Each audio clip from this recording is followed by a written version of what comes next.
Teganya suamiku mengusirku di tengah hujan badai saat hamil, karena ia tak mengakui anak yang kukandung.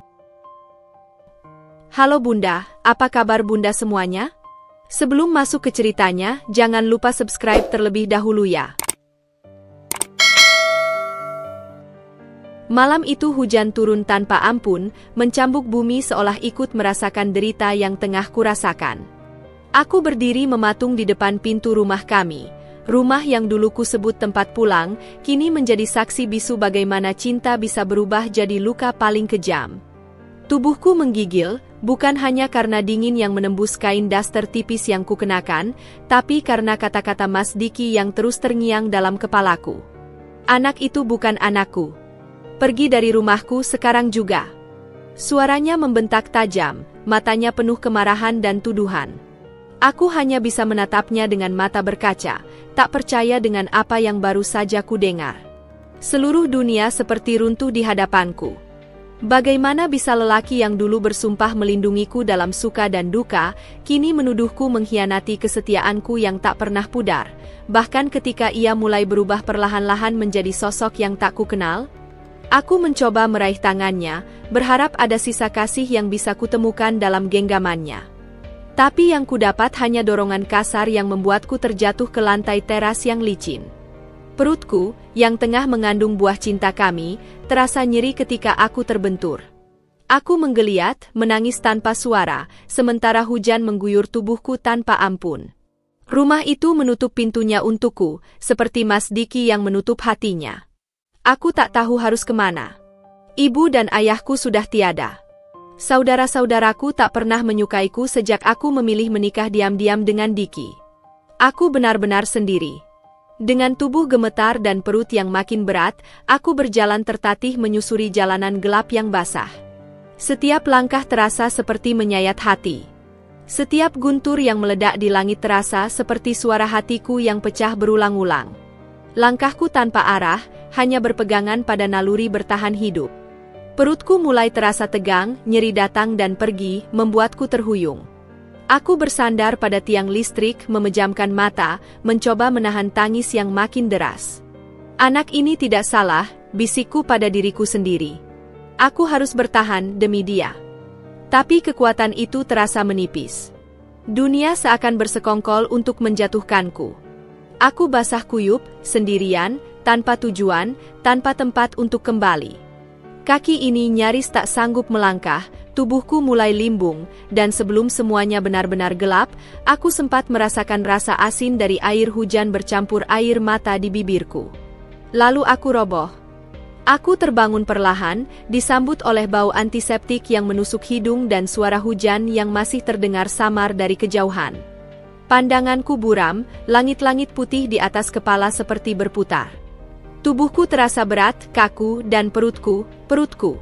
Dengan panik aku meraba-raba perutku yang masih ada di sana, bulat dan hangat, walau sempat terasa tegang. Bayiku masih di dalam sana. Syukurlah. Tenang, kamu aman sekarang. Suara laki-laki itu begitu tenang, dalam, dan menenangkan. Aku menoleh pelan, dan di hadapanku berdiri seorang pria berseragam putih, dokter, sepertinya. Wajahnya bersih dan tegas, ada sorot khawatir dalam matanya. Ia tampak lebih muda dari usianya, atau mungkin hanya karena senyumnya yang lembut.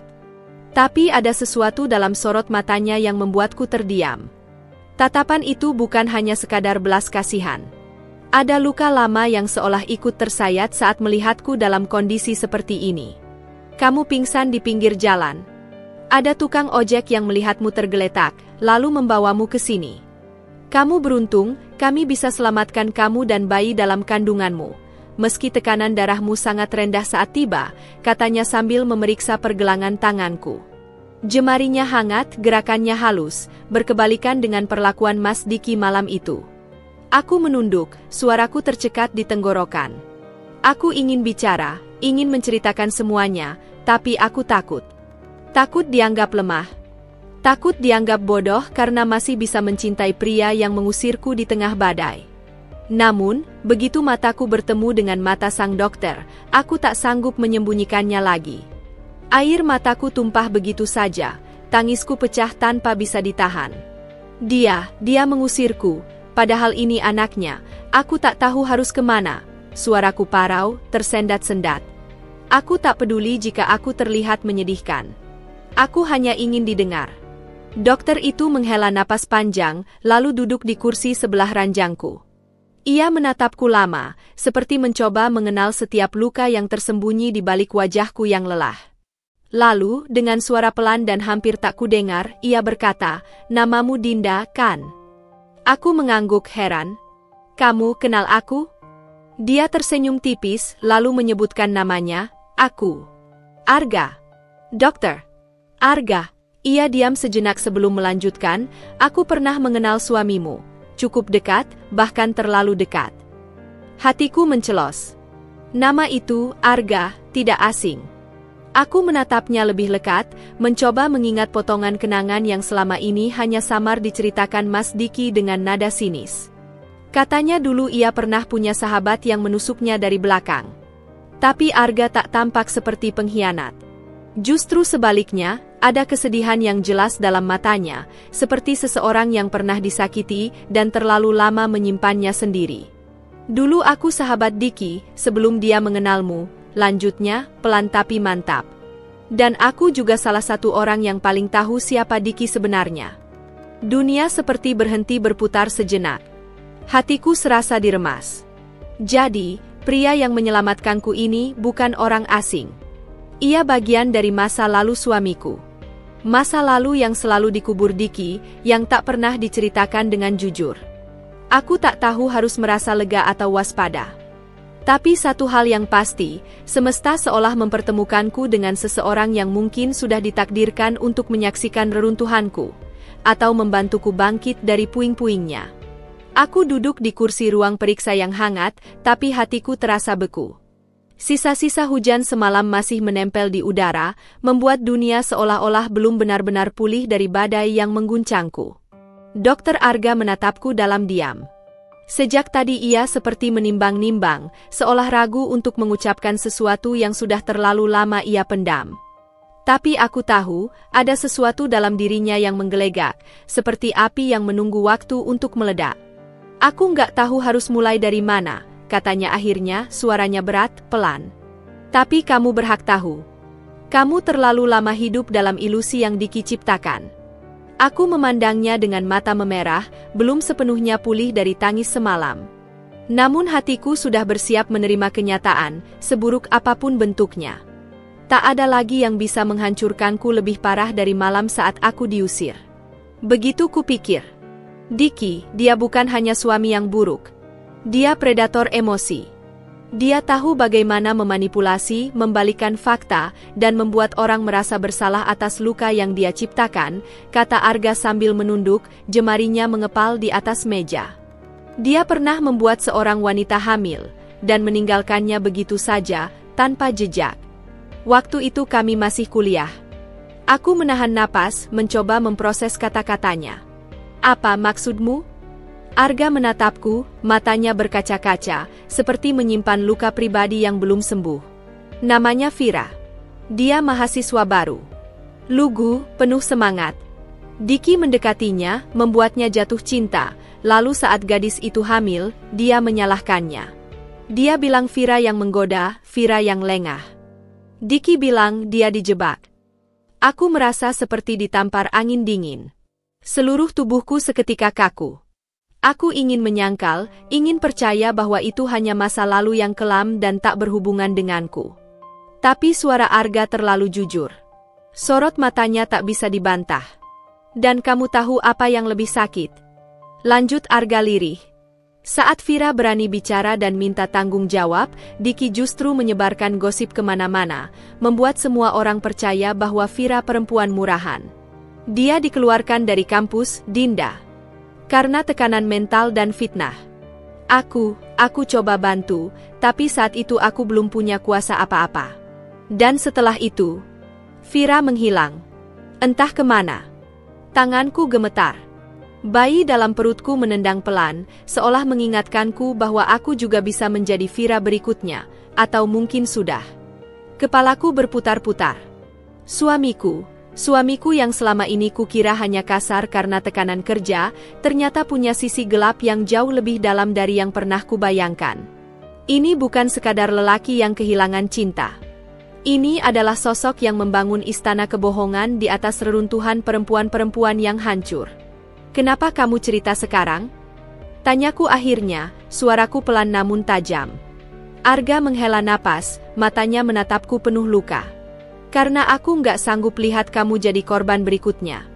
Karena aku tahu rasa bersalah itu akan menelan aku hidup-hidup kalau aku diam saja. Dan, karena aku pernah mencintai Diki. Tapi cinta itu berubah jadi ngeri saat aku lihat sisi gelapnya. Aku pikir dia akan berubah. Tapi ternyata dia hanya belajar menyembunyikannya lebih dalam. Aku tak bisa berkata-kata. Rasanya seluruh identitas pernikahan yang kubangun runtuh satu persatu. Mas Diki bukan cuma suami yang kasar. Dia adalah bayangan masa lalu yang belum pernah selesai, dan kini datang menghancurkan hidupku. Dalam diam, aku menatap perutku yang bergerak pelan. Aku tak tahu harus melangkah kemana, tapi satu hal yang pasti, aku harus melindungi anakku dari bayang-bayang lelaki itu. Pagi itu udara begitu sunyi, tapi pikiranku riuh. Semalaman aku tak bisa tidur. Kata-kata dokter.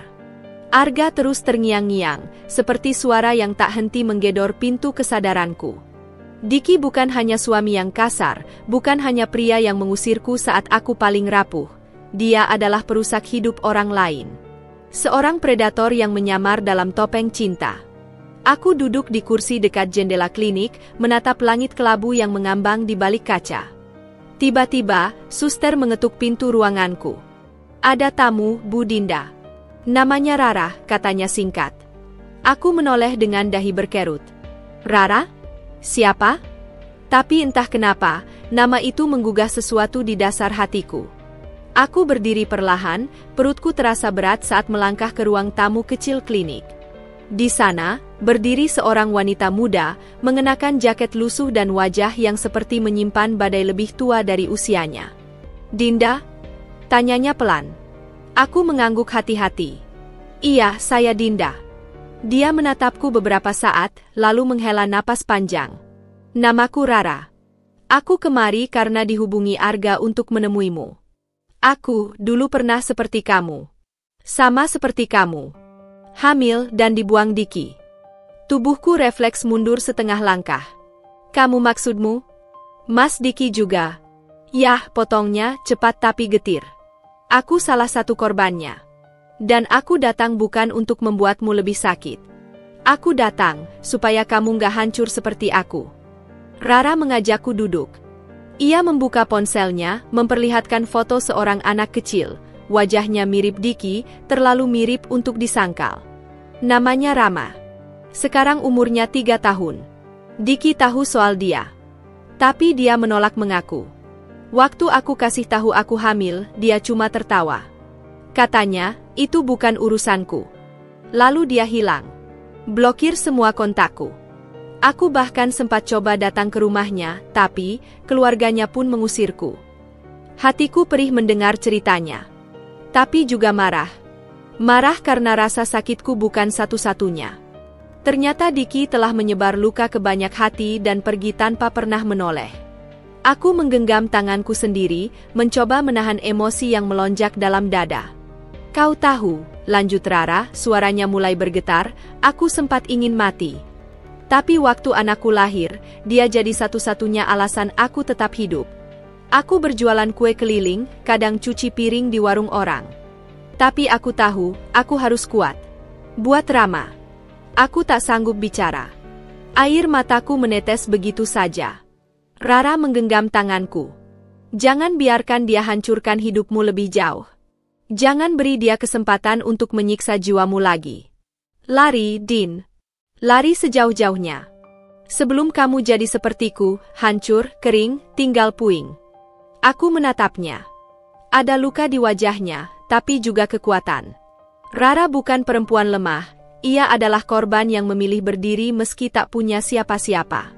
Dan kini ia datang padaku, bukan untuk menumpahkan amarah, tapi untuk memperingatkan. Kalau kamu butuh tempat tinggal, aku nggak punya rumah besar. Tapi kamarku cukup untukmu dan bayi itu. Aku nggak mau kamu tidur lagi di jalan. Tangisku pecah. Tak disangka, di dunia yang sudah begitu gelap, aku menemukan cahaya kecil dari sesama korban. Dalam hati, aku bersumpah. Aku tidak akan menjadi korban selanjutnya. Aku tidak akan membiarkan anakku tumbuh dalam bayang-bayang laki-laki yang menghancurkan hidup banyak perempuan. Aku akan bertahan. Aku akan bangkit. Bukan hanya untukku, tapi untuk anakku. Hari-hari berlalu seperti kabut. Waktu berjalan, tapi tak ada yang benar-benar terasa nyata. Aku tinggal bersama Rara di sebuah kamar sempit di atas warung kelontong tempat ia bekerja. Ranjang kami hanya satu, ia tidur di lantai, meski sudah berkali-kali aku memohon agar kami bergantian. Tapi Rara terlalu keras kepala untuk menerima kebaikan dari orang lain, bahkan dari sesama penderita. Selama kamu dan bayimu bisa tidur nyenyak, aku tenang, katanya malam itu, sambil mengelus lembut punggungku. Perutku makin berat. Jalan sedikit saja sudah membuat napasku sesak. Tapi rasa takut tak pernah jauh dariku. Kadang aku bermimpi Mas Diki datang menendang pintu kamar ini dan menarikku keluar paksa. Kadang aku terbangun tengah malam, menggenggam perutku erat, memastikan bahwa bayi kecilku masih di dalam sana, masih hidup, masih menendang. Lalu malam itu datang. Malam yang takkan pernah kulupa seumur hidupku. Aku sedang mencuci pakaian di ember kecil ketika tiba-tiba perutku mengencang hebat. Rasa sakitnya seperti gelombang yang datang dari dasar bumi, menusuk, mencengkeram, dan melumpuhkan. Aku berteriak kecil, tubuhku tersungkur, dan air dari ember tumpah membasahi lantai. Rara! Rara! Teriakku, panik. Rara datang berlari, dan begitu ia melihat wajahku yang pucat dan tubuhku gemetar, ia langsung tahu. Kontraksi? Udah berapa kali sakitnya muncul? Tanyanya cepat.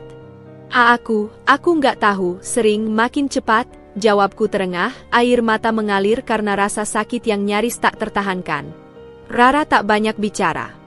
Ia langsung memanggil pemilik warung dan dengan segala cara menyetop angkot tua yang lewat. Malam itu jalanan sepi. Hujan baru saja reda, tapi tanah masih becek dan udara dingin menusuk.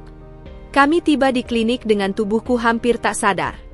Suster langsung mendorongku ke ruang bersalin. Dokter Arga datang terburu-buru, masih mengenakan jas dokter dan wajah cemas. Ia memeriksa cepat, lalu menatapku dengan ekspresi serius. Dinda, ini terlalu cepat. Bayimu belum cukup bulan. Tapi, kita nggak punya pilihan. Kita harus bantu dia lahir sekarang, ucapnya sambil menggenggam tanganku. Aku menangis.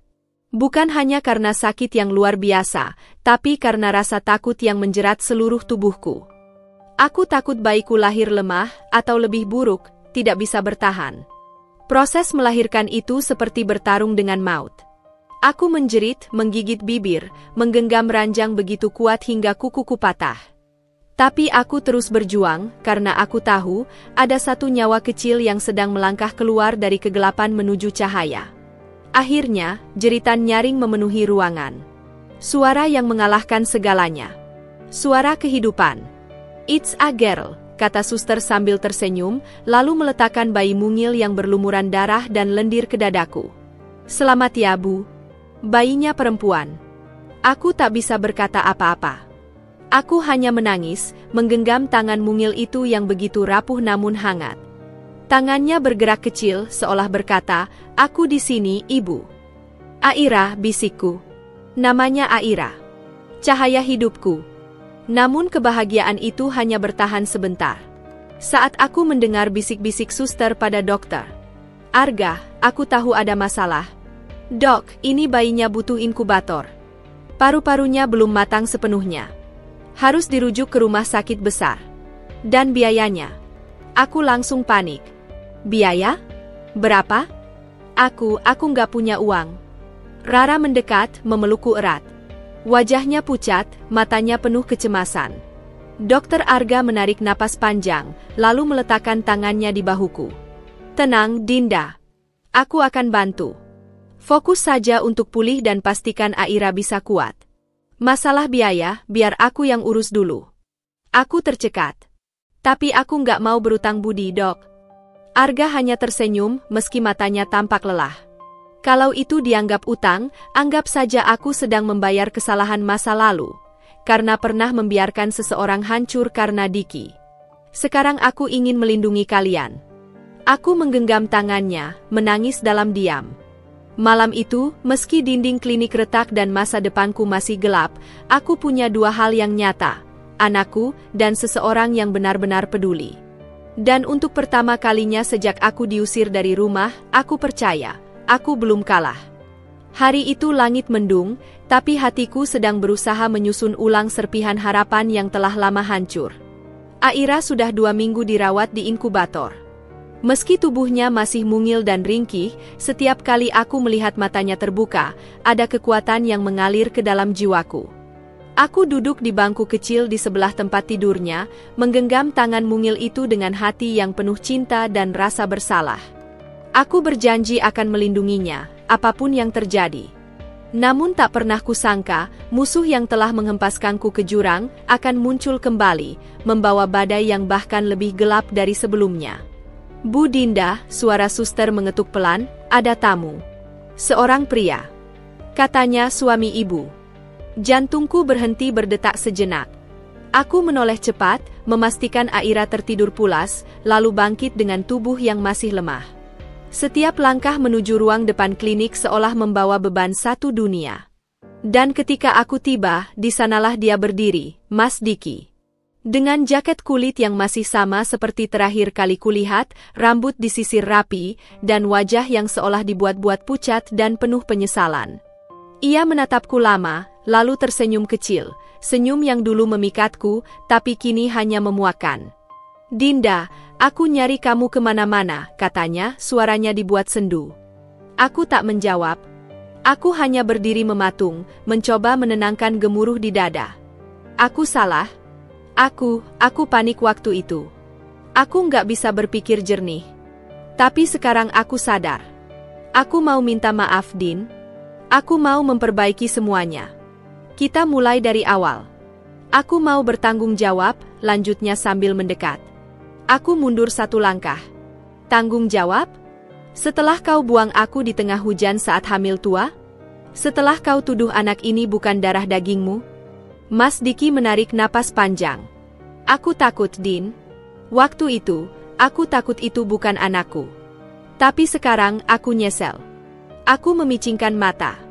Kau datang hanya karena penyesalan. Ia menunduk sejenak, lalu berkata pelan, sebenarnya, aku butuh tanda tanganmu. Untuk rumah kita. Aku mau jual rumah itu. Suratnya masih atas nama kita berdua. Hatiku mencelos. Jadi ini semua sandiwara. Bukan penyesalan. Bukan cinta. Bukan tanggung jawab. Tapi uang. Jadi ini semua soal rumah? Suaraku gemetar, bukan karena takut, tapi karena amarah yang mendidih hingga menusuk ubun-ubun. Din, aku kepepet. Bisnis lagi jatuh. Aku janji, habis rumah itu terjual, aku bagi hasilnya buat kamu dan anak kita. Aku cuma butuh tanda tanganmu. Itu saja. Aku menatapnya dalam diam. Aku ingin marah, ingin memaki, ingin memukulnya. Tapi lebih dari segalanya, aku hanya ingin ia menghilang dari hidupku. Rumah itu satu-satunya yang tersisa dari hidupku yang lama, ucapku pelan. Kau sudah ambil segalanya dariku, harga diriku, ketenanganku, bahkan rasa percaya diriku.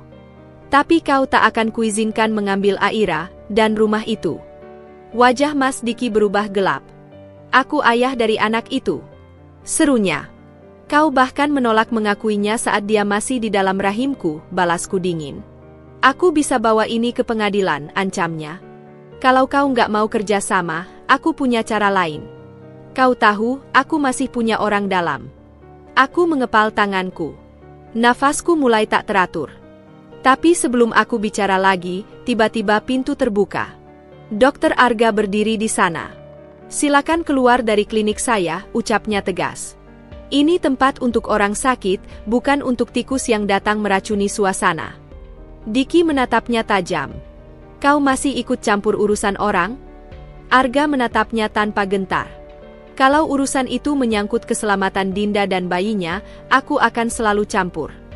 Karena tak seperti kamu, aku tahu cara menjadi manusia. Mas Diki menggeram, lalu berbalik pergi tanpa kata. Aku terjatuh di bangku, tubuhku gemetar. Arga duduk di sebelahku, memegang bahuku. Dia nggak akan berhenti begitu saja, kataku pelan. Aku bisa rasakan ini baru awal. Arga menatapku dalam. Kalau ini awal, maka kita akan hadapi bersama, Din. Kamu nggak sendiri lagi. Dan malam itu, aku hanya bisa menatap langit yang gelap dari jendela kecil klinik. Di balik awan, mungkin ada cahaya. Tapi sebelum sampai ke sana, aku harus melewati gelap yang lebih pekat lagi. Aku tak pernah berpikir akan berdiri di kantor polisi dengan bayi prematur di rumah sakit dan tubuhku yang masih lemah. Tapi aku sudah sampai di titik di mana diam hanya berarti menyerah. Saat seseorang mengancam anakku, maka tak ada ruang untuk takut. Rara mendampingiku sejak pagi. Kami naik ojek ke Polsek, berbekal salinan surat nikah, KTP, dan laporan medis yang menunjukkan bahwa aku melahirkan dalam kondisi stres berat. Bahkan aku membawa tangkapan layar pesan ancaman dari Mas Diki. Petugas yang menerima laporan awal terlihat acuh, seperti sedang mendengarkan cerita sinetron. Jadi, suami ibu mengusir ibu saat hamil, lalu sekarang mau ambil anaknya dan rumah juga? Sudah menikah sah? Aku mengangguk sambil menyodorkan dokumen. Kami menikah 2 tahun lalu. Buku nikah dan surat rumah ini asli. Ia membolak-balik kertas itu dengan malas, lalu mengangguk kecil. Kami akan proses, Bu. Tapi kalau bisa, selesaikan secara kekeluargaan dulu, ya. Kan masih suami istri. Kata-kata itu membuat darahku mendidih. Bagaimana bisa kekeluargaan kalau dia mengancam akan menculik anak saya? Apa saya harus tunggu sampai anak saya benar-benar hilang? Petugas terdiam, tak nyaman. Tapi akhirnya laporan dicatat. Aku menghela napas, merasa sedikit lega. Tapi kelegaan itu tak bertahan lama. 2 hari setelah laporan itu, aku menerima surat panggilan balik dari kepolisian, bukan untuk menindaklanjuti laporanku, tapi karena aku dilaporkan balik oleh Mas Diki. Tuduhannya? Pemalsuan dokumen pernikahan dan penipuan aset. Dunia seperti berputar. Aku membaca isi surat itu dengan tangan gemetar. Bahkan dokumen pernikahan kami yang jelas-jelas asli, kini dipertanyakan. Entah bagaimana caranya, Mas Diki mengklaim bahwa aku memalsukan akta nikah demi memiliki rumah atas nama berdua. Ini gila, bisikku. Ini gila, Ra. Rara meremas tanganku. Kita harus ketemu Arga. Dan benar. Ketika aku menemui dokter Arga malam itu, ia tak terkejut. Dinda, katanya tenang, aku sudah dengar kabar ini lebih dulu. Aku punya teman yang kerja di dalam. Diki sudah atur orang dalam untuk membalikan keadaan. Laporannya ditangani oleh seorang penyidik yang dikenal dekat dengan keluarganya. Aku hampir tak percaya. Jadi, hukum gak lagi bisa aku andalkan? Arga menatapku lama. Kadang hukum bisa dibeli. Tapi bukan berarti kebenaran ikut mati. Aku ingin menangis, tapi air mataku seperti habis. Tak ada lagi ruang untuk lemah. Bukan sekarang. Aku memikirkan Aira, tubuhnya yang mungil, napasnya yang kadang terengah, dan cara ia menggenggam jariku seolah mengatakan, berjuanglah untukku. Hari berikutnya kami menghubungi seorang pengacara pro bono yang direkomendasikan oleh LSM tempat Rara dulu pernah meminta bantuan. Namanya Mbak Tita, perempuan tangguh dengan nada bicara tegas. Setelah membaca semua dokumen dan kronologiku, ia mengangguk. Kamu memang diincar, Din. Kasus kayak gini sering terjadi. Perempuan dilemahkan secara mental, lalu dijatuhkan secara hukum. Tapi kita bisa lawan. Asal kamu kuat. Tapi kekuatan itu benar-benar diuji ketika penyidik yang memanggilku memperlakukan aku seperti tersangka dari awal. Kalau memang ini anak dari suami sah, mana tes DNA-nya?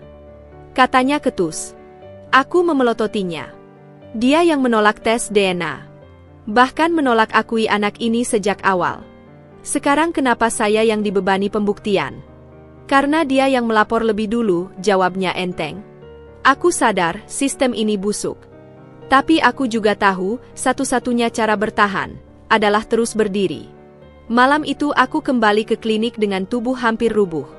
Aira menangis di ruang rawat, dan aku memeluknya sambil menangis bersamanya. Aku memohon pada Tuhan, kalau ini ujian, tolong jangan ambil anakku. Tapi satu hal tak berubah, aku tak akan menyerah. Kalau hukum dibeli, maka aku akan bertarung dengan suara. Dengan kebenaran. Dengan segala cinta yang kumiliki sebagai ibu. Aku mungkin tak punya uang, tak punya koneksi, tapi aku punya alasan yang jauh lebih kuat. Aku berjuang demi hidup anakku. Dan itu, tak akan bisa dibeli oleh siapapun, termasuk oleh laki-laki sekejam Diki. Malam itu terasa lebih sunyi dari biasanya. Hujan turun gerimis di luar jendela klinik, menciptakan irama lembut yang seharusnya menenangkan. Tapi hatiku gelisah. Aira baru saja tertidur, setelah seharian tubuhnya demam. Aku tak beranjak dari sisinya sejak pagi. Aku gendong, kudendangkan lagu kecil, kubisikkan doa-doa di telinganya. Sekitar pukul 10 malam, suster masuk ke ruang rawat untuk memeriksa suhu tubuh Aira. Aku mengangguk lelah dan memutuskan keluar sebentar untuk mencuci muka. Klinik kecil ini tidak ramai pasien, sehingga suasananya cukup sepi. Aku hanya pergi tak sampai 5 menit. Tapi ketika aku kembali, tempat tidur itu kosong. Inkubator mungil itu kosong. Aku berdiri terpaku. Tidak, ini tidak mungkin. Mungkin suster sedang membawa Aira untuk diperiksa. Suster! Suster Mila! Teriakku panik. Beberapa suster datang berlarian. Mereka mengerutkan kening saat melihat ekspresi wajahku. Aira, bayiku mana? Aku mulai menjerit. Suster Mila memeriksa ruang sebelah. Ruang periksa. Gudang. Bahkan toilet. Tapi Aira tak ada.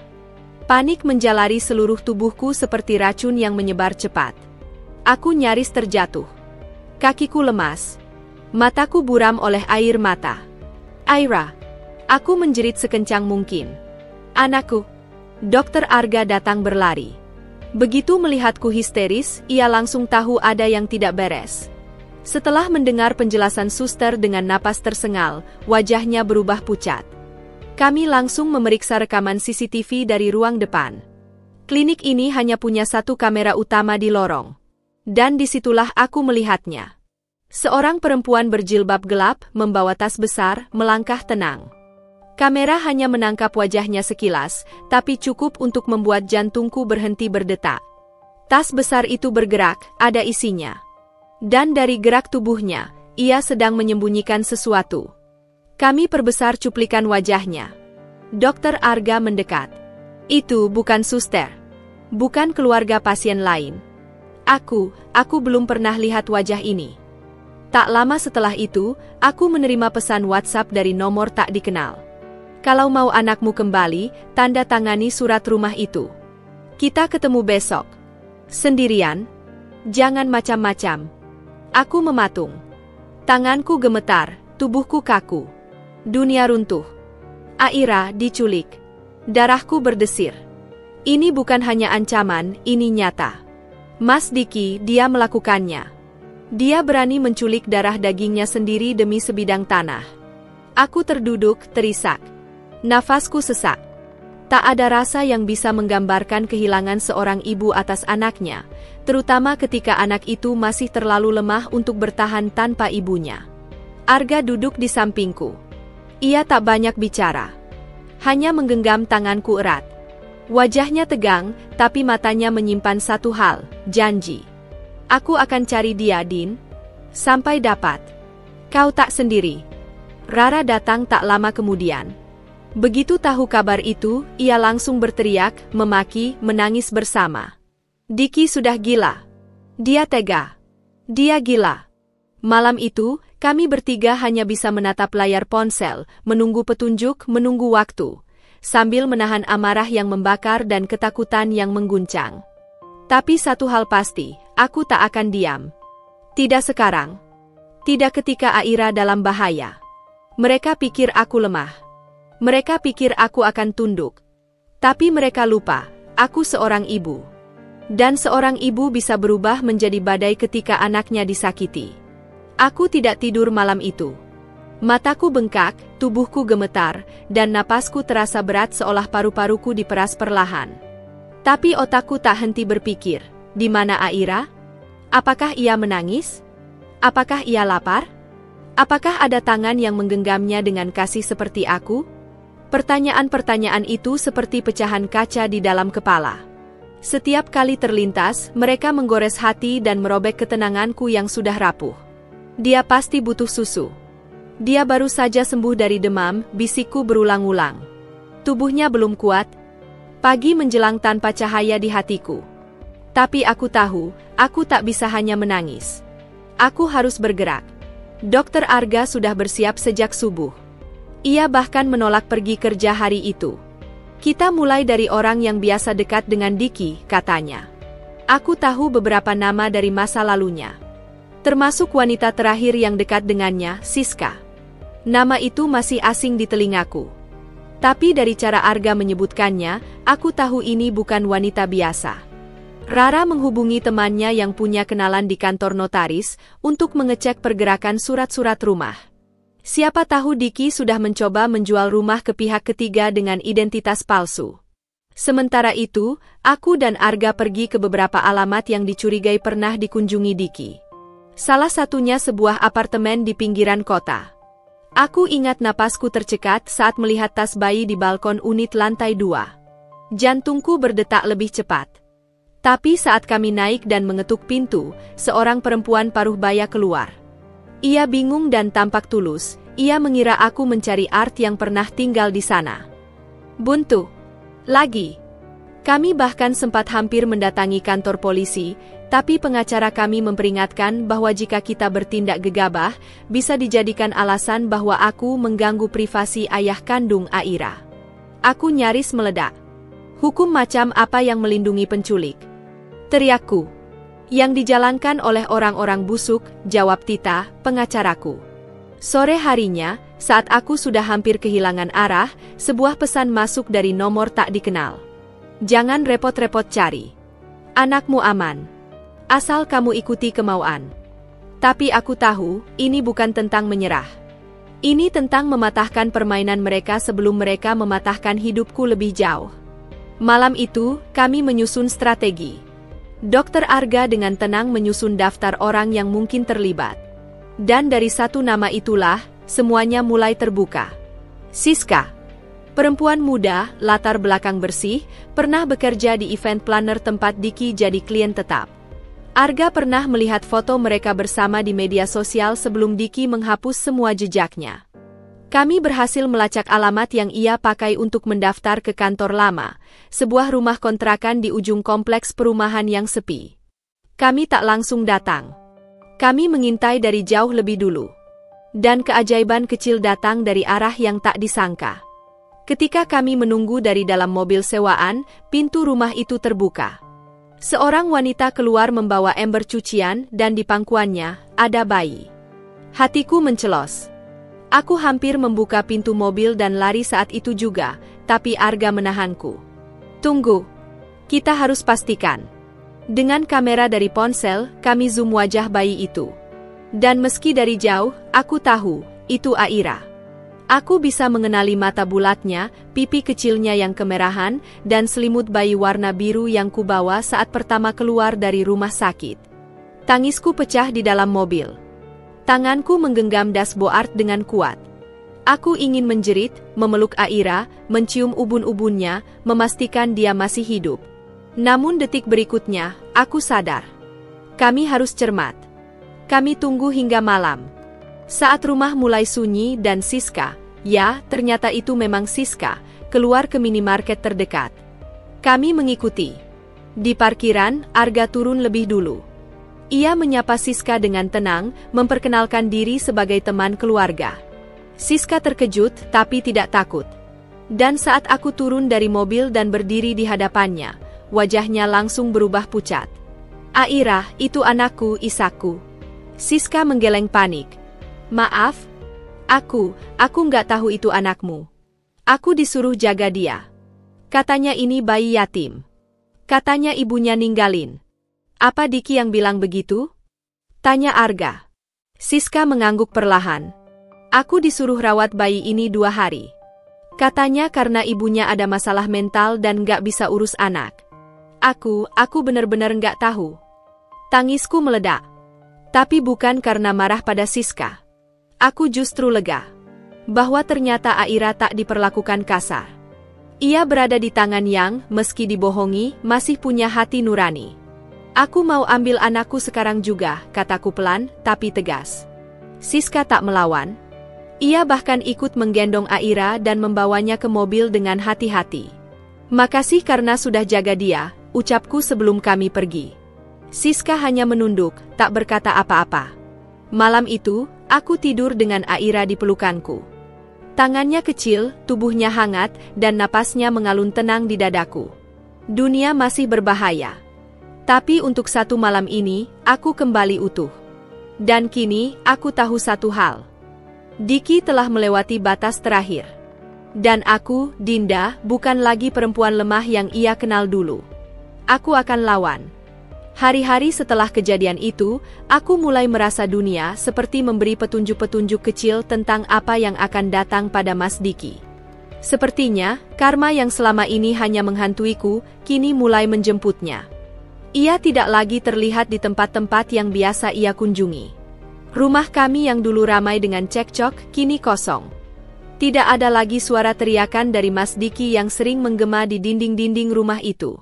Semua berubah begitu cepat, seperti nasib yang memang sudah ditentukan untuknya. Berita pertama yang kudengar tentangnya datang melalui Rara. Ia memberitahuku bahwa Mas Diki kecelakaan mobil. Aku terkejut mendengarnya, tetapi hatiku tidak bisa sepenuhnya merasa kasihan. Kata Rara, ia mengemudi dalam kondisi mabuk, sebuah kebiasaan buruk yang selalu ia lakukan setiap kali merasa stres atau tertekan. Kecelakaan itu mengakibatkan kakinya patah dan wajahnya terluka parah. Semua itu terjadi di tengah hujan deras, sama seperti hari di mana aku dulu terpaksa menghindari hujan badai yang menjadi awal penderitaanku. Di rumah sakit, Mas Diki tak punya siapa-siapa. Ia ditinggalkan oleh semua wanita yang dulu mengelilinginya, wanita-wanita yang mungkin hanya ia perlakukan sebagai pelarian dari kenyataan pahit yang sebenarnya ada dalam dirinya. Tabungannya yang dulu banyak, kini habis untuk membayar kebutuhan wanita-wanita itu, dan kini ia terjebak dalam kenyataan bahwa ia tidak punya apa-apa lagi. Rumah sakit pun menagih biaya yang sangat besar, dan Mas Diki tidak tahu harus berbuat apa. Ia bahkan tidak punya teman atau keluarga yang bisa membantunya. Begitu besar kesombongannya selama ini, hingga akhirnya dunia menunjukkan padanya betapa kosongnya hidup tanpa orang-orang yang benar-benar peduli. Aku teringat saat-saat dulu, ketika ia selalu merasa lebih tinggi dari orang lain, selalu menganggap bahwa segala sesuatu harus ada di bawah telunjuknya. Namun, kini ia hanya bisa termenung di ruang rumah sakit, merasakan kesakitan yang mungkin tidak bisa diredakan oleh semua uang dan kemewahan yang pernah ia miliki. Sakitnya bukan hanya karena fisiknya yang terluka, tapi lebih pada kenyataan bahwa ia benar-benar sendiri. Ia yang dulu selalu memandang rendah orang-orang seperti Rara, Dokter Arga, dan bahkan aku, kini harus merasakan betapa sulitnya hidup tanpa memiliki seseorang yang peduli. Pikiranku berkelana, apakah mungkin Mas Diki akhirnya bisa belajar dari semua ini? Namun, aku tahu, kehidupan tidak selalu memberi pelajaran dengan cara yang indah. Terkadang, pelajaran datang dengan cara yang sangat keras, dan aku merasa ini adalah salah satu dari pelajaran keras itu. Selama ini ia begitu keras kepala, begitu egosentris, hingga tak pernah mau melihat kenyataan bahwa ia tidak bisa selalu mengendalikan segalanya. Dunia ini berputar, dan karma memang akan datang pada mereka yang pantas menerimanya. Aku tak pernah menginginkan semua yang terjadi padanya, tapi aku tak bisa menutupi kenyataan bahwa aku merasa lega. Mas Diki yang dulu berusaha mengatur hidupku, kini merasakan kekosongan yang selama ini ia ciptakan dengan tangannya sendiri. Aku mulai menyadari bahwa aku tidak perlu lagi merasa bersalah. Segalanya terjadi karena pilihannya sendiri, dan aku hanya berusaha bertahan hidup, berjuang untuk diriku dan Aira. Karma memang bekerja dengan cara yang tak terduga, dan sekarang karma itu menghampirinya, tepat seperti yang ia perbuat padaku dulu. Saat aku menceritakan semua ini pada Dokter Arga, ia hanya menatapku dengan tatapan penuh pengertian. Kau tahu, katanya dengan lembut, karma bukan untuk dibalas, tetapi untuk disaksikan. Apa yang kamu lakukan adalah memilih untuk melanjutkan hidup dengan lebih baik. Tidak ada yang lebih kuat dari itu. Dan aku merasa benar, bahwa meskipun aku melihat kejatuhan Mas Diki, aku tidak perlu merasa puas atau membalas dendam. Kehidupan yang lebih baik adalah hadiah terindah yang bisa aku raih, dan itu lebih berharga dari segala pembalasan. Kini, dengan semua yang terjadi, aku merasa kebebasan yang lebih besar. Aira tumbuh dengan penuh cinta, dan aku belajar untuk lebih percaya pada diriku sendiri. Meskipun karma datang begitu terlambat untuk Mas Diki, aku tahu bahwa kehidupan itu lebih tentang menemukan kedamaian dalam diri kita sendiri, daripada membiarkan kemarahan dan kebencian menguasai kita. 3 tahun kemudian, hidupku yang mulai membaik seakan belum cukup memberikan ruang bagi ketenangan. Semua yang telah kucapai dengan susah payah, segala usaha untuk berdiri tegak setelah jatuh, kembali diuji dengan kedatangan yang tak terduga. Mas Diki datang lagi, seperti hantu masa lalu yang tak pernah benar-benar bisa aku tinggalkan. Ia muncul di depan pintu rumahku, tampak lusuh dan penuh noda-noda kemiskinan yang kini menghiasi dirinya. Wajahnya yang dulu tampan kini penuh bekas luka, seolah-olah dunia telah menghukumnya dengan cara yang sama kerasnya seperti ia memperlakukan orang lain. Aku terkejut, bahkan tak tahu harus bereaksi seperti apa. Aira yang sedang bermain di ruang tamu melihatnya, matanya membesar, lalu ia bertanya dengan suara polos, "Itu ayah, ya?" Aku hanya bisa diam, seolah waktu berhenti bergerak. Bagaimana aku harus menjelaskan padanya siapa Mas Diki sebenarnya? Apakah aku harus membiarkan Aira mengetahui pria ini sebagai ayahnya, seorang yang tak pernah memberikan cinta yang layak ia terima? Mas Diki berdiri di sana, memohon maaf dengan suara yang penuh penyesalan. Ada air mata yang mengalir di pipinya, tapi aku tak bisa melihatnya sebagai air mata penyesalan yang tulus. Aku tahu benar bahwa air mata itu bukan untukku, bukan untuk Aira, tetapi untuk dirinya sendiri. Ia meminta kesempatan untuk kembali, mengatakan bahwa ia masih mencintaiku, dan bahwa ia telah berubah. Tapi bagaimana mungkin aku bisa percaya padanya setelah semua yang terjadi? Dalam hati, aku merasa bingung. Masih ada secercah rasa yang pernah kusingkirkan begitu lama, rasa cinta yang dulu kupertahankan meski ia meremukkannya. Tetapi, perasaan itu sudah mati, terkubur dalam kepedihan dan pengkhianatan. Aku bukan wanita yang sama lagi. Aku bukan Dinda yang dulu, yang bersedia memaafkan segala kesalahan dan menerima kekurangannya. Aku sudah belajar untuk mencintai diriku sendiri lebih dari sebelumnya. Mas Diki, kataku dengan suara yang lebih tenang dari yang aku rasakan, apa yang kamu inginkan sekarang? Kamu datang ke sini dan mengaku masih mencintaiku, tapi aku sudah tidak sama lagi. Aku sudah jauh berbeda dari yang kamu kenal. Aku punya Aira, dan aku harus melindunginya. Aku tidak bisa membiarkan dirimu kembali menghancurkan kami.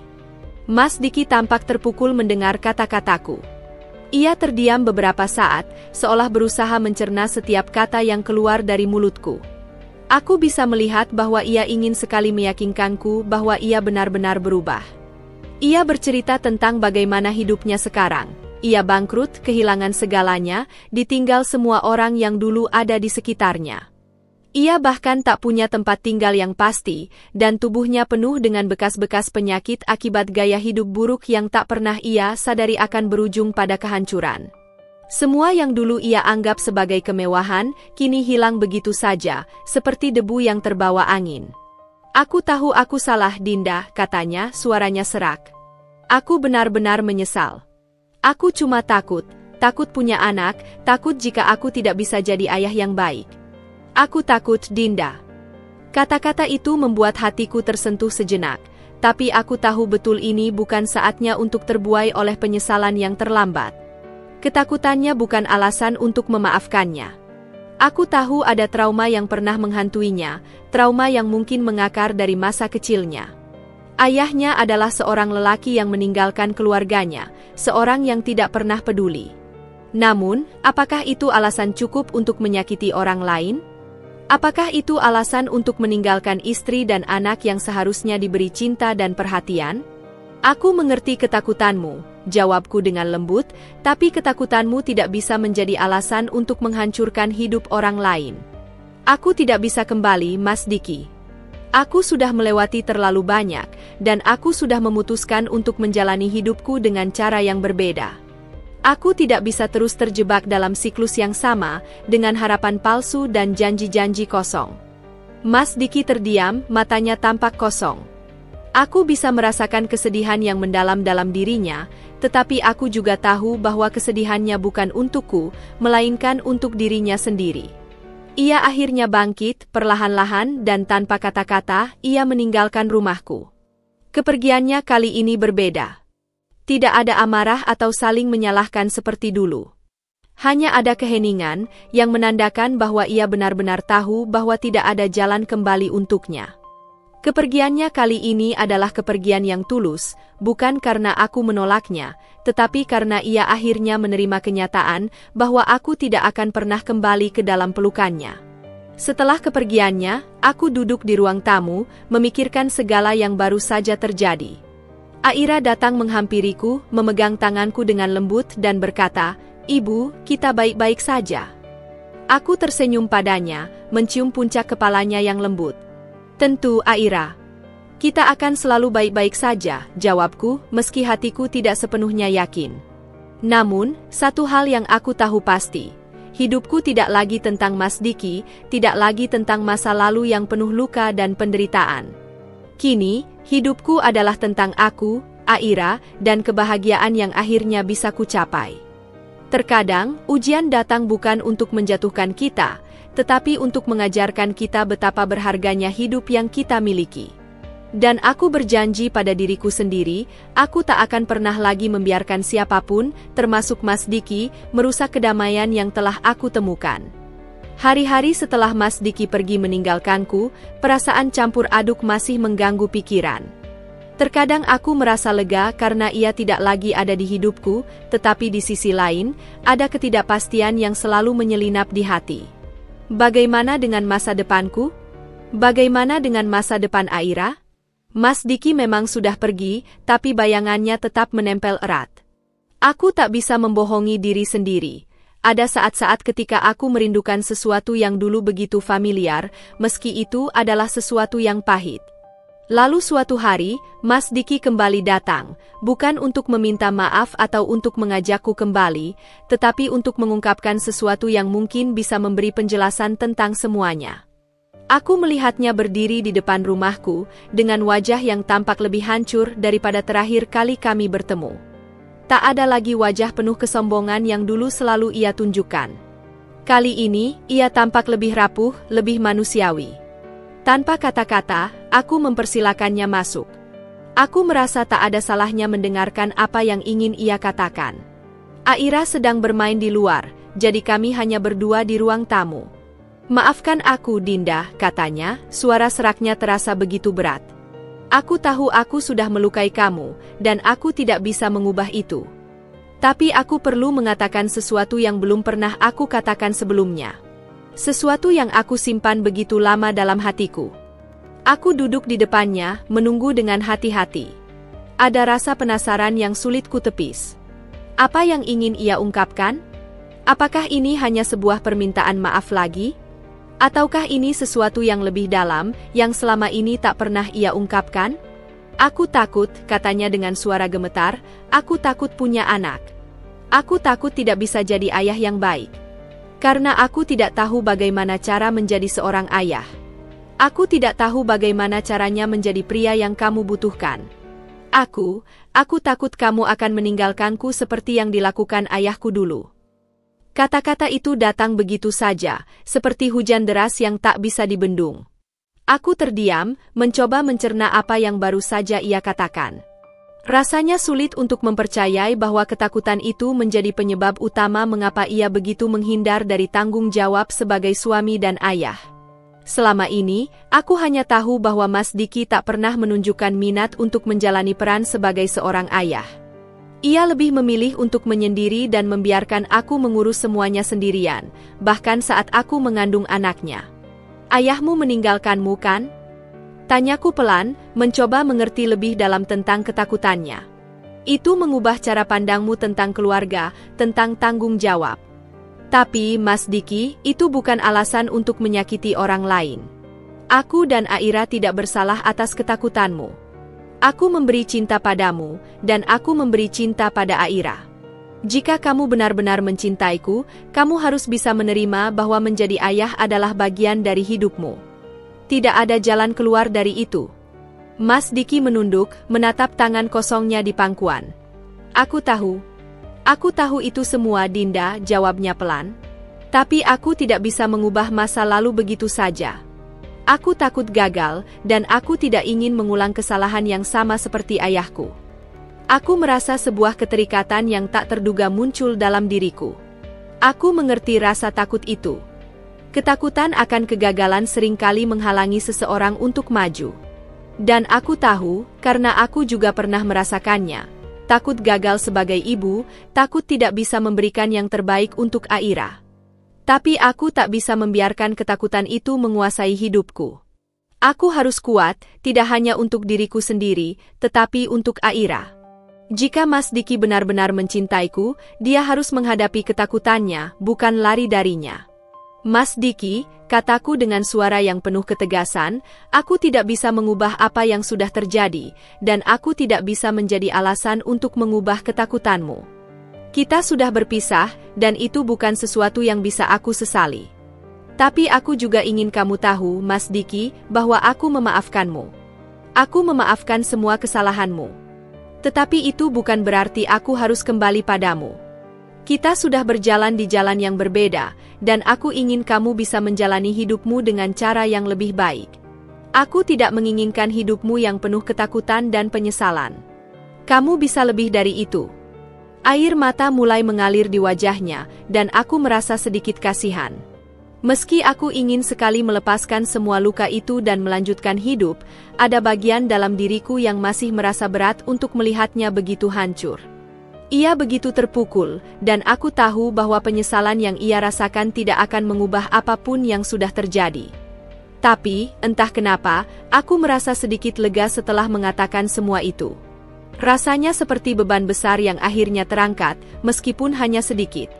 Mas Diki mengangguk perlahan. Aku mengerti, Dinda. Aku tahu aku tidak bisa kembali ke masa lalu. Aku tahu aku tidak bisa mengubah apapun, dan aku tidak bisa memperbaiki semuanya. Aku hanya ingin kamu tahu, aku benar-benar menyesal. Aku menatapnya untuk beberapa detik. Aku tahu, jawabku dengan lembut. Tapi sekarang, yang paling penting adalah kamu bisa menerima semua ini. Terimalah dirimu, terimalah kesalahanmu. Jangan biarkan hidupmu terus dipenuhi rasa takut. Mas Diki mengangguk sekali lagi, lebih mantap kali ini. Ia berdiri perlahan, berjalan menuju pintu. Terima kasih Dinda, katanya, suara penuh rasa hormat. Aku akan mencoba untuk memperbaiki hidupku. Setelah ia pergi, aku duduk sendirian di ruang tamu, merasa tenang untuk pertama kalinya dalam waktu yang lama. Mungkin Mas Diki tidak akan pernah berubah sepenuhnya, tetapi setidaknya ia mulai menghadapi kenyataan. Dan itu adalah langkah pertama yang penting untuk dirinya sendiri. Aku tahu, hidupku kini berjalan di jalanku yang baru. Aku sudah memaafkan, tetapi aku tidak akan pernah kembali ke masa lalu. Kini, hanya masa depan yang menjadi fokusku. Masa depan yang lebih cerah bersama Aira, dan mungkin, bersama seseorang yang lebih baik. Kehidupan setelah pertemuan dengan Mas Diki terasa seperti sebuah lembaran baru yang mulai terbuka, meskipun masih ada banyak hal yang harus kulewati. Aku merasa seolah-olah aku telah melakukan perjalanan panjang yang penuh dengan rintangan, tetapi kini aku berada di titik di mana aku bisa menghirup udara segar, tanpa rasa takut akan masa lalu yang menghantuiku. Setiap langkah yang kutempuh kini terasa lebih ringan, lebih pasti, meski jalanan hidup ini masih penuh dengan tantangan. Namun, aku tahu satu hal, aku sudah belajar banyak dari segala penderitaan yang telah kuhadapi. Aira tumbuh semakin besar, dan aku menyaksikan setiap langkahnya dengan penuh kebanggaan. Dia adalah cahaya dalam hidupku, sumber kekuatanku yang tak tergoyahkan. Setiap hari, aku merasa semakin yakin bahwa aku tidak perlu kembali ke masa lalu untuk menemukan kebahagiaan. Masa depan kami berdua sudah cukup untuk membuat hidupku berarti. Aku tak pernah merasa lebih kuat dari sekarang, meskipun banyak hal yang masih harus dihadapi. Keputusan untuk move on bukanlah hal yang mudah. Mas Diki, meskipun telah pergi dari hidupku, tetap menyisakan jejak yang tidak mudah dihapuskan. Ada saat-saat ketika aku merasa terpuruk, seperti saat-saat pertama kali aku harus menghadapi kenyataan bahwa aku hamil tanpa dukungan dari suami, atau saat aku harus berjuang sendirian dengan bayiku yang baru lahir. Aku merasa kesepian, terbuang, dan seperti dunia ini melawan diriku. Namun, semakin lama aku merenungkan semuanya, semakin aku menyadari bahwa semua itu adalah bagian dari perjalanan yang harus kujalani. Hari itu, aku duduk di beranda rumah sambil menatap matahari yang hampir tenggelam, membawa rona jingga yang menyentuh hati. Aira sedang bermain dengan teman-temannya di halaman belakang, tertawa riang seperti anak-anak seusianya. Sepertinya, semua beban yang pernah membebani diriku perlahan-lahan terangkat. Aku mulai merasa bahwa hidup ini, meskipun penuh dengan perjuangan, juga penuh dengan keindahan yang patut disyukuri. Aku bisa melihat kembali tujuan hidupku, bukan untuk mengulang masa lalu, tetapi untuk menciptakan masa depan yang lebih baik, terutama untuk Aira. Pada suatu malam, saat aku sedang mempersiapkan makan malam, Rara menghubungiku. Ia tahu betul bagaimana perasaanku setelah semua yang terjadi, dan dia selalu ada untuk memberikan dukungan. Kami sudah seperti saudara, berbagi cerita dan rasa sakit yang sama, meskipun jalannya berbeda. Rara sudah menemukan kebahagiaan dalam hidupnya. Ia juga sudah menemukan kekuatan untuk melangkah maju, dan kini ia sedang membangun sebuah keluarga kecil dengan orang yang benar-benar menghargainya. Dinda, suara Rara terdengar ceria di ujung telepon, kapan kita makan malam bareng lagi? Aku kangen banget sama kamu dan Aira. Aku tahu hidup kita nggak mudah, tapi aku ingin kamu tahu, kamu sudah lebih kuat dari yang kamu kira. Kamu pantas bahagia. Aku tersenyum mendengar suaranya. Aku juga kangen, Ra. Aira juga suka banget kalau kita makan bareng. Kita atur waktu ya, secepatnya. Aku menutup telepon itu dengan perasaan hangat. Sepertinya, setiap orang yang ada di sekitarku kini memiliki peran penting dalam hidupku. Mereka yang selalu mendukungku, bahkan saat aku merasa tak punya tempat untuk berpaling. Rara bukan hanya teman, tetapi sudah seperti keluarga, seseorang yang turut membantuku melalui banyak masa sulit. Begitu juga dengan Dokter Arga, yang tanpa diminta selalu ada untuk memberikan dukungan dan semangat, tanpa mengharapkan balasan apapun. Aku merasa beruntung dikelilingi oleh orang-orang yang begitu tulus. Lambat laun, aku mulai membuka diri lagi, meskipun dengan hati-hati. Aku tahu, aku tidak bisa hidup dalam bayang-bayang masa lalu, dan bahwa masa depan harus lebih diprioritaskan.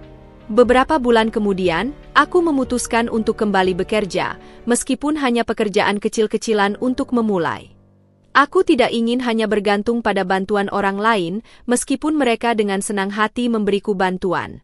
Aku ingin berdiri dengan kaki sendiri, memberikan contoh yang baik untuk Aira, bahwa hidup ini memang penuh dengan tantangan, tetapi kita bisa melewatinya jika kita terus berusaha.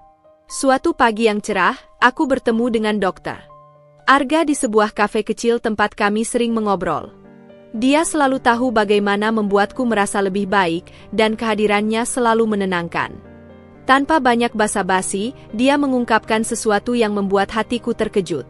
Dinda, aku tahu ini mungkin terdengar tiba-tiba, tapi aku ingin mengatakan sesuatu padamu, kata Dokter Arga dengan wajah serius, meskipun ada rona lembut di matanya. Selama ini aku sudah melihat betapa kerasnya kamu berjuang.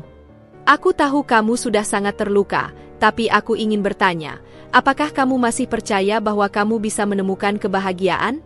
Aku ingin menemanimu dalam perjalanan itu. Aku terdiam, mendengarkan kata-katanya yang begitu tulus. Selama ini, aku sudah terbiasa berjuang sendiri, tetapi kini aku menyadari bahwa mungkin aku tidak perlu lagi melakukannya sendirian. Dokter Arga, aku tidak tahu harus berkata apa, jawabku akhirnya. Aku hanya ingin memastikan bahwa aku dan Aira bisa bahagia. Terkadang aku merasa takut untuk membuka hati lagi. Dokter Arga tersenyum lembut. Kamu tidak perlu takut, Dinda. Tidak ada yang sempurna dalam hidup ini, tapi aku janji, aku akan ada di sini untuk kamu, apapun yang terjadi. Rasa haru mulai mengalir dalam diriku. Aku tak pernah menyangka bahwa di tengah kesedihanku yang paling dalam, aku bisa menemukan seseorang yang benar-benar peduli, seseorang yang tidak hanya menawarkan kata-kata, tetapi juga tindakan nyata. Aku tahu bahwa aku tidak bisa terus berlarut-larut dalam ketakutan dan kesedihan. Untuk pertama kalinya dalam waktu yang sangat lama, aku merasa ada harapan yang baru. Sebuah kebahagiaan yang datang perlahan-lahan, tetapi pasti. Sejak saat itu, aku mulai lebih terbuka untuk menerima kemungkinan baru. Aku tidak tahu apa yang akan terjadi ke depan, tetapi aku merasa siap untuk melangkah. Aku sudah belajar banyak dari perjalanan hidupku, bahwa terkadang melepaskan adalah langkah yang paling sulit, tetapi juga yang paling menyembuhkan. Aku tidak tahu apakah aku akan pernah sepenuhnya bisa melupakan Mas Diki, tetapi aku tahu bahwa aku tidak perlu membiarkan masa laluku mengendalikan hidupku lagi.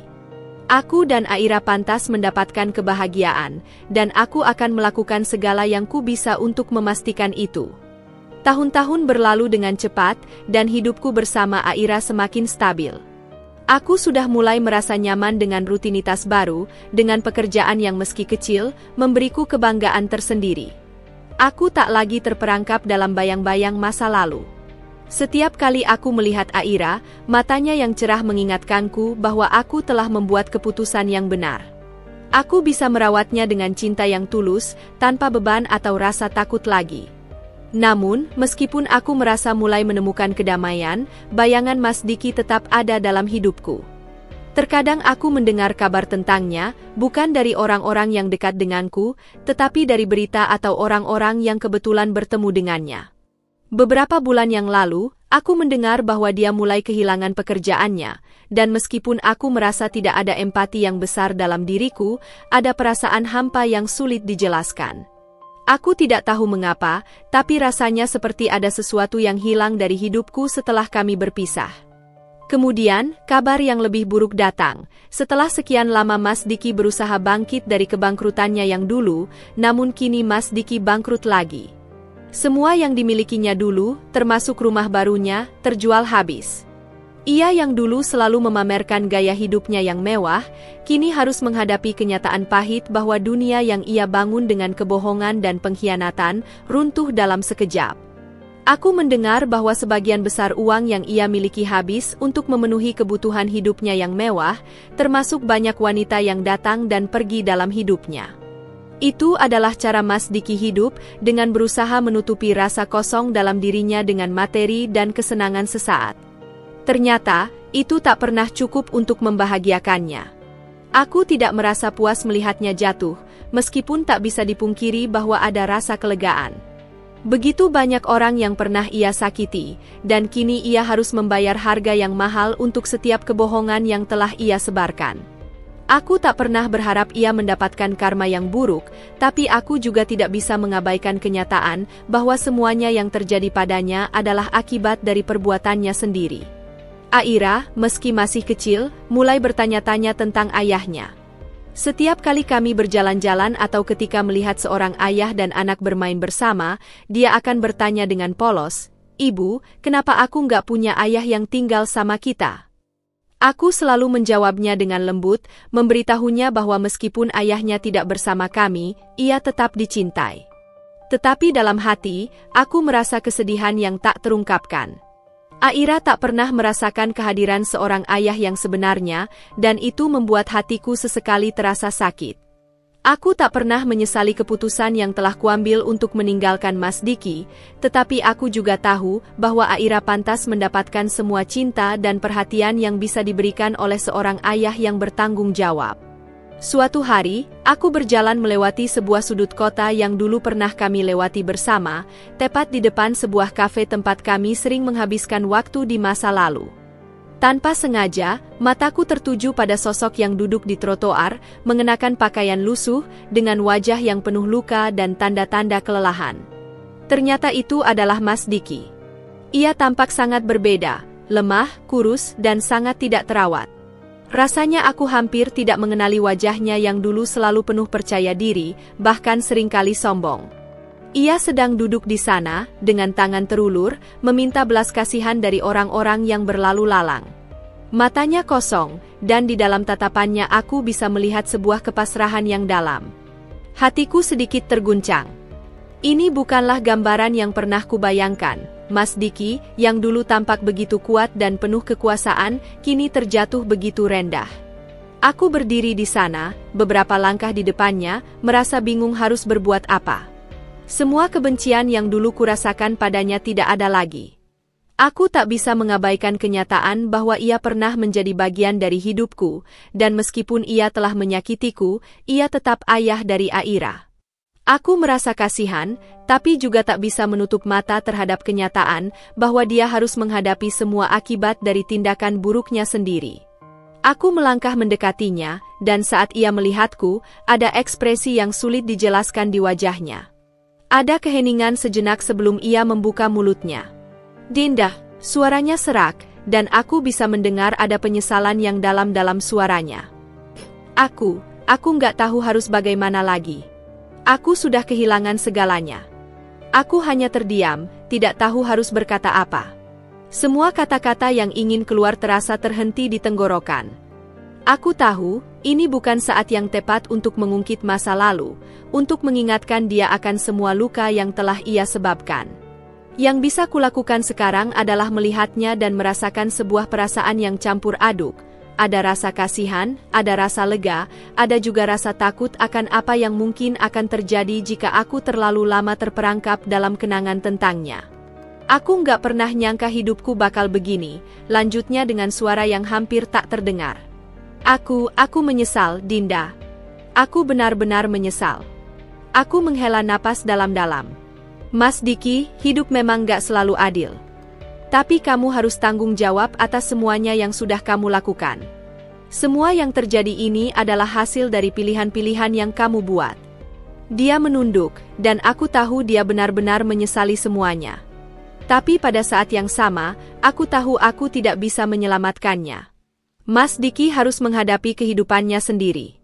Aku tidak bisa lagi menjadi bagian dari itu. Aku punya hidupku sendiri, dan Aira adalah segalanya bagiku. Aku menatapnya terakhir kali, berbalik dan melangkah pergi. Setiap langkahku terasa lebih ringan, karena aku tahu bahwa aku telah melakukan hal yang benar. Mas Diki mungkin harus menghadapi kemiskinan dan kesendirian, tetapi aku sudah belajar bahwa hidup bukan tentang membalas dendam. Hidup adalah tentang bagaimana kita bangkit setelah jatuh, dan aku memilih untuk bangkit bersama Aira, membangun masa depan yang lebih cerah, jauh dari bayang-bayang masa lalu yang kelam. 5 tahun berlalu sejak aku dan Aira meninggalkan Mas Diki, dan seiring berjalannya waktu, kehidupanku perlahan-lahan semakin stabil. Aira yang kini sudah berusia 5 tahun tumbuh menjadi anak yang ceria dan penuh rasa ingin tahu. Setiap hari bersama Aira adalah anugerah yang luar biasa. Aku merasa semakin yakin bahwa keputusan yang kuambil untuk meninggalkan Mas Diki adalah yang terbaik. Kami berdua, meskipun hidup sederhana, selalu menemukan kebahagiaan dalam kebersamaan. Suatu hari, ketika aku sedang menyelesaikan pekerjaan rumah dan Aira bermain di ruang tamu, teleponku berdering. Nama yang muncul di layar membuat jantungku berdegup lebih cepat dari biasanya. Itu adalah nomor yang tak asing, meskipun sudah lama tidak kuhubungi. "Mas Diki." Aku tertegun sejenak sebelum akhirnya mengambil napas dalam-dalam dan mengangkatnya. "Halo?" Suaraku terdengar sedikit ragu, tetapi aku mencoba untuk tetap tenang. Di ujung telepon, suara Mas Diki terdengar lemah, namun cukup jelas. "Dinda, ini aku." "Diki." Suaranya serak, seperti orang yang sudah lama tidak berbicara dengan seseorang. Aku tahu sudah lama sekali, tapi aku butuh berbicara denganmu." Aku terdiam. Mendengar suaranya kembali setelah sekian lama membuat hatiku berdebar. Sejujurnya, aku tidak tahu harus merasa apa. 5 tahun bukan waktu yang singkat, dan selama itu, aku sudah terbiasa hidup tanpa dia. Aku sudah membangun dunia baru, dunia yang bebas dari segala penderitaannya, kebohongannya, dan pengkhianatannya. "Ada apa, Mas Diki?" Tanyaku dengan suara yang lebih dingin dari yang kukira. Aku tidak bisa menutupi perasaan bingung dan sedikit curiga yang muncul begitu saja. Ada keheningan di ujung telepon sebelum akhirnya Mas Diki berkata, Aku nggak tahu bagaimana menjelaskan ini, Dinda. Aku benar-benar minta maaf. Aku sakit, Dinda. Aku nggak tahu siapa lagi yang bisa aku hubungi. Aku di sini, sendiri. Aku nggak punya siapa-siapa. Aku terdiam. Kata-katanya memukulku dengan cara yang tak terduga. Aku tahu dia sedang dalam kesulitan, tetapi aku juga tidak bisa melupakan bagaimana dia telah meninggalkan aku dan Aira begitu saja, bagaimana dia telah merusak hidupku dengan kebohongan dan tindakan-tindakan tak termaafkan lainnya. Namun, di sisi lain, aku bisa merasakan ada keputusasaan yang mendalam dalam suaranya. Sesuatu dalam diriku tergugah, meskipun aku sangat berhati-hati. Ini bukanlah saat yang tepat untuk melupakan segala luka yang telah dia sebabkan. Apa yang kamu inginkan, Mas Diki? Tanyaku, kali ini dengan suara yang lebih tenang namun tetap penuh kewaspadaan. Apa yang bisa aku lakukan untukmu sekarang? Mas Diki menghela napas panjang. Aku nggak ingin membuatmu merasa terbebani, Dinda. Aku hanya ingin bilang kalau aku menyesal. Aku nggak tahu bagaimana hidupku bisa sampai begini. Aku minta maaf untuk semuanya. Untuk anak kita. Untuk kamu. Aku menggigit bibir. Aku tahu, kata-katanya tidak bisa menghapus luka lama yang ada di hatiku. Tapi ada sesuatu yang berbeda dalam cara dia berbicara kali ini, sebuah kejujuran yang belum pernah ku dengar sebelumnya. Mungkin dia benar-benar menyesal, atau mungkin dia hanya terdesak oleh keadaan. Aku tidak tahu dan sejujurnya, aku tidak yakin apakah aku ingin tahu. Aku harap kamu benar-benar menyesal, Mas Diki, jawabku pelan. Tapi aku juga harus jujur padamu. Aku tidak bisa kembali ke masa lalu, dan aku tidak bisa kembali padamu. Aira dan aku sudah cukup bahagia dengan hidup kami sekarang. Kami sudah belajar untuk melangkah maju, tanpa membawa beban masa lalu. Suasana hening sesaat, dan aku bisa mendengar suara deru napasnya yang berat. Aku mengerti, jawabnya pelan. Aku nggak minta kamu kembali ke hidupku, Dinda. Aku hanya ingin kamu tahu bahwa aku benar-benar menyesal. Aku nggak tahu kalau aku masih punya kesempatan untuk melihat Aira lagi, tapi jika bisa, aku ingin bertemu dengannya. Hanya sekali saja. Aku terdiam. Sungguh sulit untuk menentukan apa yang harus dilakukan dalam situasi seperti ini. Aku tidak ingin menjadi jahat, tetapi aku juga tidak ingin membuka luka lama, terutama untuk Aira yang belum pernah merasa bahwa ayahnya ada untuknya. Aku akan memikirkan itu, jawabku akhirnya. Tapi aku nggak bisa janji. Aira, dia harus siap. Dan aku perlu waktu untuk memikirkannya. Aku mengerti, katanya dengan suara yang penuh penyesalan. Terima kasih, Dinda. Aku hanya ingin kamu tahu, aku nggak akan pernah mengganggu hidupmu lagi. Aku hanya berharap suatu hari nanti, kamu bisa memaafkan aku. Setelah percakapan itu, aku terdiam lama. Ada begitu banyak perasaan yang bercampur aduk, marah, kecewa, kasihan, bahkan sedikit rasa takut. Tetapi yang terpenting, aku tahu bahwa aku tidak ingin mengulang kesalahan yang sama. Aku tidak bisa kembali ke masa lalu, dan aku tidak bisa membiarkan Mas Diki mengganggu ketenanganku lagi. Namun, apakah aku harus membiarkan Aira bertemu dengannya? Itu adalah pertanyaan yang belum bisa kujawab. Beberapa hari setelah percakapan itu, aku merasa ada sebuah perubahan dalam diriku. Aku mulai melihat bahwa mungkin, hanya mungkin, hidup ini memang tentang memberi kesempatan kedua, meskipun dengan hati-hati. Mungkin tidak untuk Mas Diki, tetapi untuk Aira. Jika Aira ingin tahu siapa ayahnya, aku harus siap untuk memberinya kesempatan itu. Namun, itu harus terjadi dalam kendaliku, dengan penuh pertimbangan. Aira tidak boleh terluka lagi. Sementara itu, aku menyadari bahwa perjalanan hidup ini, meskipun penuh dengan rasa sakit dan kehilangan, juga memberikan kesempatan untuk belajar memaafkan, dan yang lebih penting, untuk melanjutkan hidup dengan hati yang lebih lapang. Apapun yang terjadi, aku tahu aku sudah berada di jalur yang benar, bersama Aira, menuju masa depan yang lebih cerah. Waktu berlalu begitu cepat, dan hidupku kini jauh lebih tenang daripada sebelumnya. Aira tumbuh menjadi anak yang penuh kasih sayang, cerdas, dan kuat.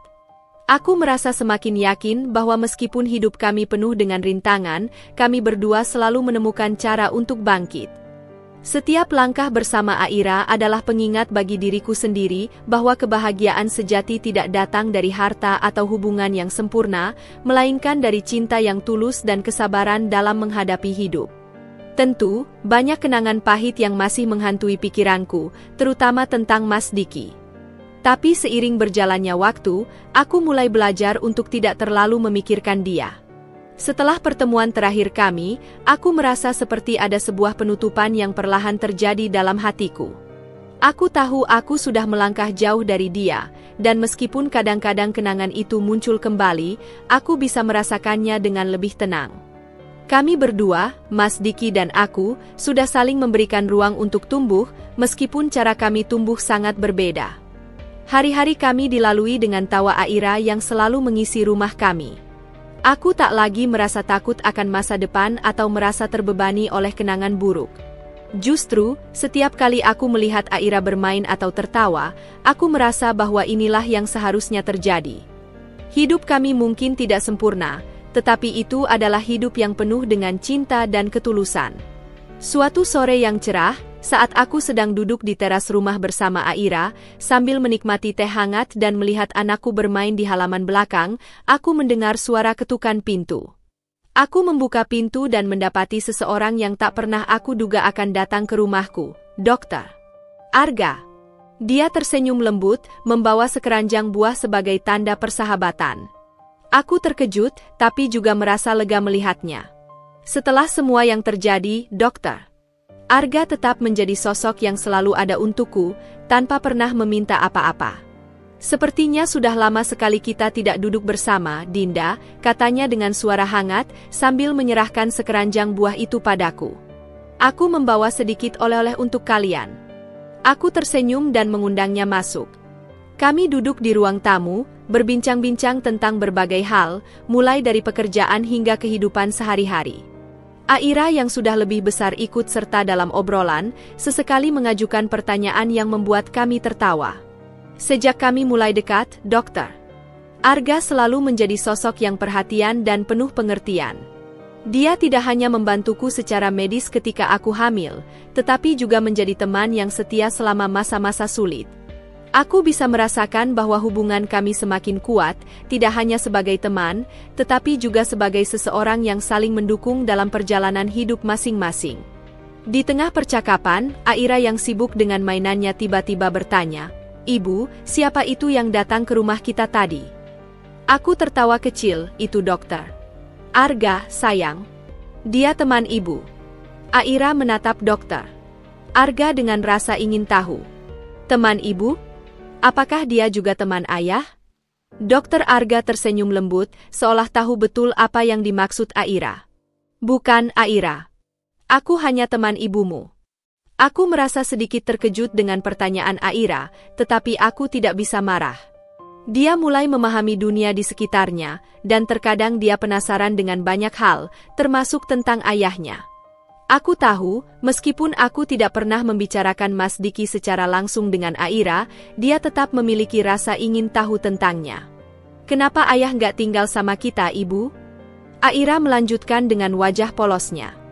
Hatiku terasa sesak mendengar pertanyaan itu.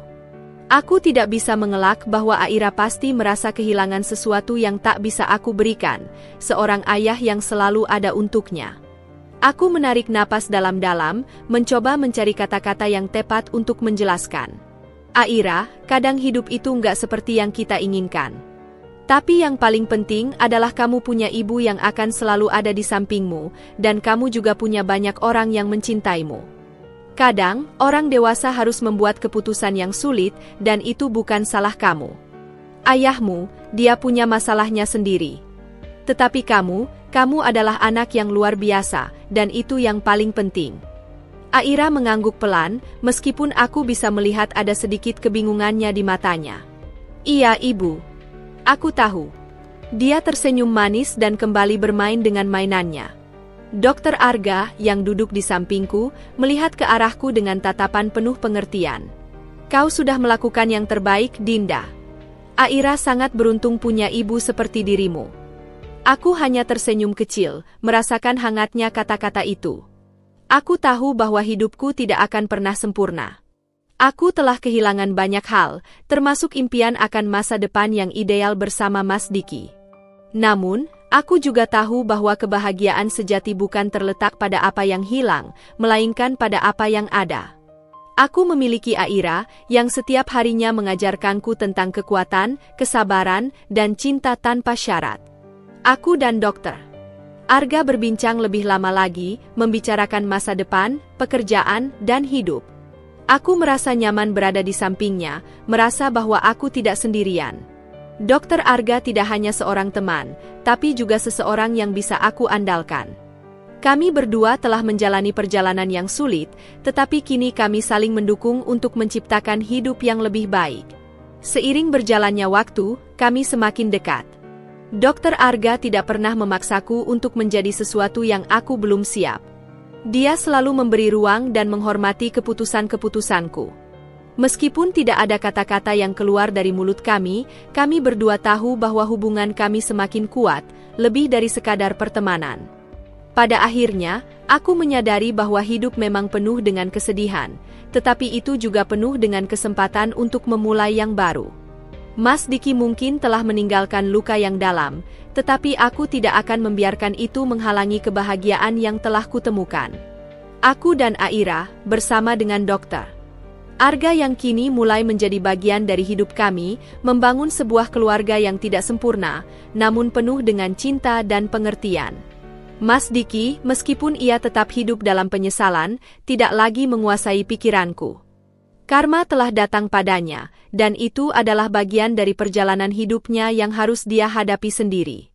Aku memilih untuk melanjutkan hidup, untuk memaafkan meskipun tidak melupakan, dan untuk mengajarkan Aira bahwa hidup ini bukan tentang siapa yang datang dan pergi, tetapi tentang bagaimana kita bisa bertahan dan menemukan kebahagiaan dalam segala keadaan. Dengan hati yang lebih lapang, aku dan Aira melangkah maju. Tidak ada yang tahu apa yang akan terjadi di masa depan, tetapi kami siap menghadapinya bersama.